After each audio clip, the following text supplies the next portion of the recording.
In this video, you'll find out what liabilities mean in accounting. I'm going to explain the definition and take you through the common types of liability that are worth knowing about, with examples to make things clearer.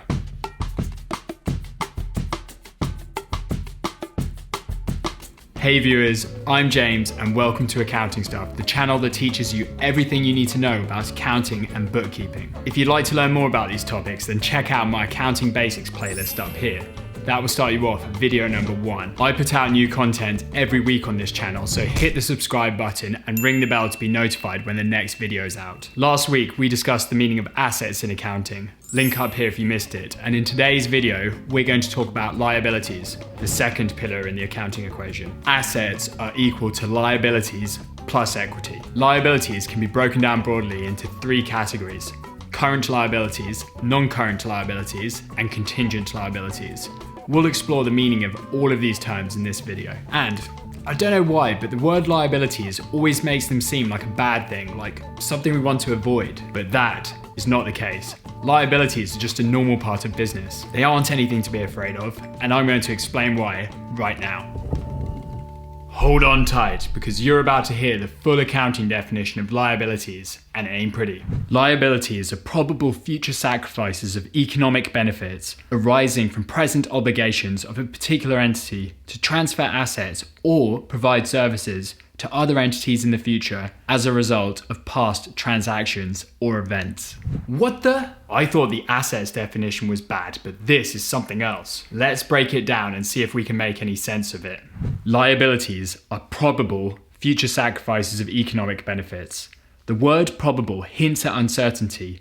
When dealing with liabilities, we accountants often have to use our own judgment of situations to estimate future outcomes. This is especially the case with accruals, which I'll get into later in this video. Future sacrifices means that we're going to need to give up something in the future. And what are we going to give up?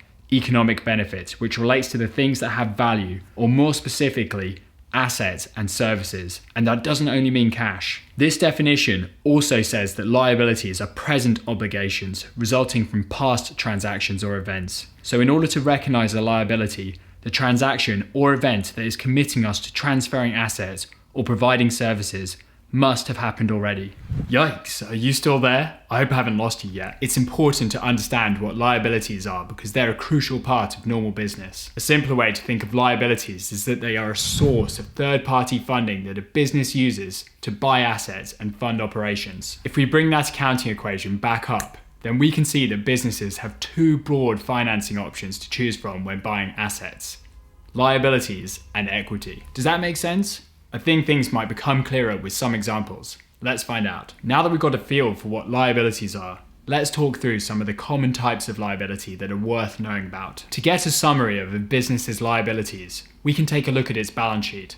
A balance sheet is basically a snapshot of a business's assets, liabilities, and equity at a single point in time. In the liabilities section of the balance sheet, we list out all of our different liabilities. Typically, these categories are arranged in order of their due date, with the short-term liabilities at the top of the list and the longer-term liabilities further down. Short-term liabilities, or what we accountants like to call current liabilities, are a business's obligations that need to be settled within 1 year from now. The most common type of liability is accounts payable. Accounts payable relate to the bills or invoices that we get sent when buying something from the supplier on credit. But why would a business want to buy something on credit? And for that matter, what does credit even mean? Buying something on credit means that you're agreeing to pay later, or if your head works like an accountant, you're making a present obligation to transfer assets or provide services to another entity in the future.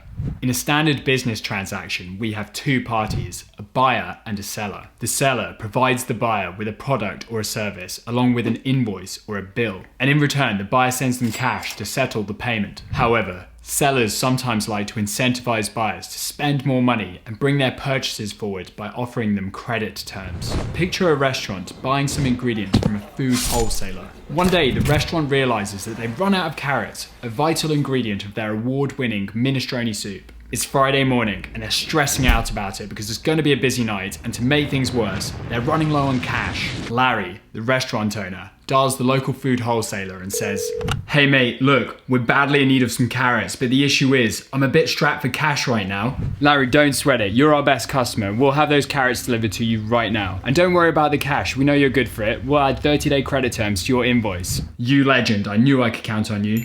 The seller, despite the risk of reduced cash flow, has offered Larry 1 month credit terms, which they note down in the invoice. This suits Larry well because he likes to buy things on credit. Having a 1 month grace period gives him flexibility to manage his cash flow. Did you hear that?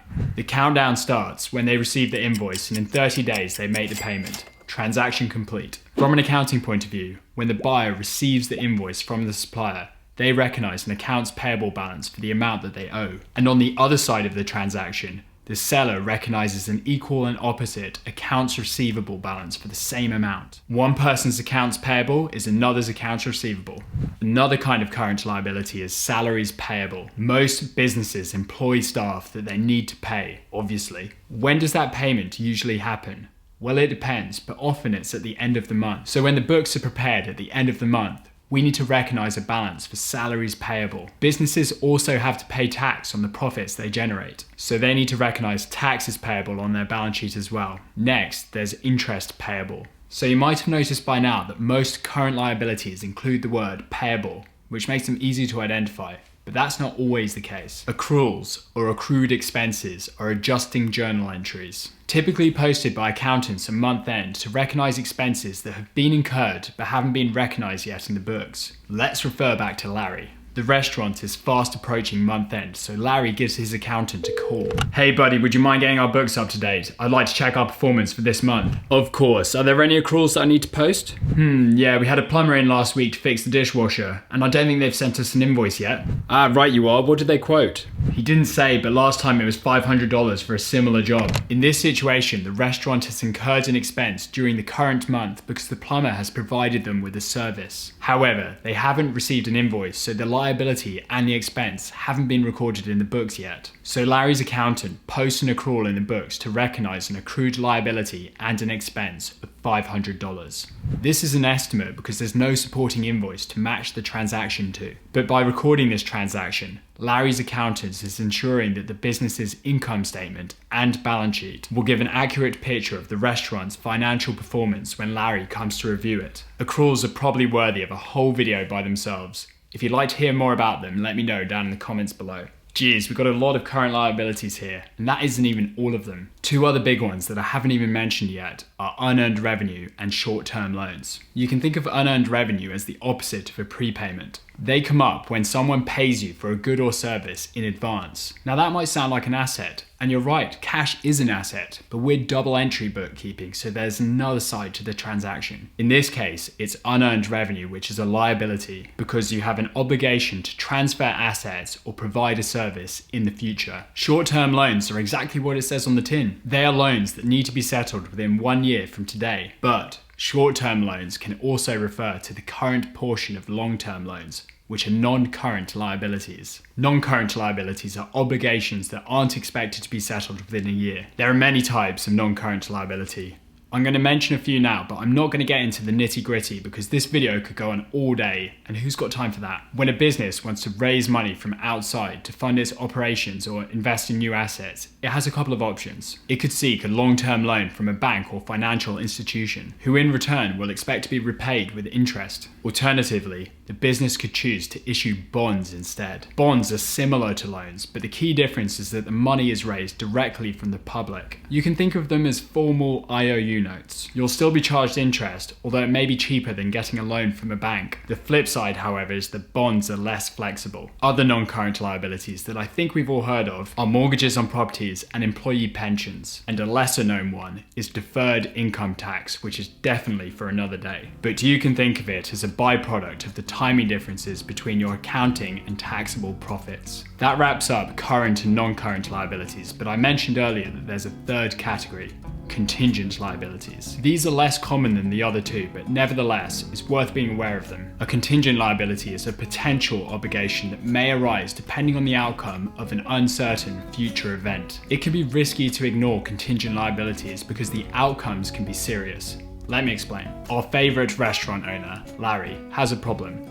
One of his customers slipped and fell in the restaurant and broke their wrist. They're suing the restaurant for damages because there was no wet floor sign. If the outcome of the litigation is probable and can be reasonably estimated, then the contingent liability should be recorded as a loss in the income statement and a liability in the balance sheet. However, if the outcome is only considered to be possible or remote, then the liability might only need to be noted in the footnotes of the restaurant's financial statements, or not even disclosed at all. Management need to make a judgment of whether the outcome is going to be probable, possible, or remote, and that decision will influence the accounting treatment of the contingent liability. Thanks for watching. If you found this video useful, give it a like, share it, comment, subscribe if you haven't already. As always, let me know down in the comments below if you've got any questions, or message me directly on Instagram at AccountingStuff. Next week, we'll take on the third pillar of the accounting equation, equity. So stay tuned for that, and see you next time.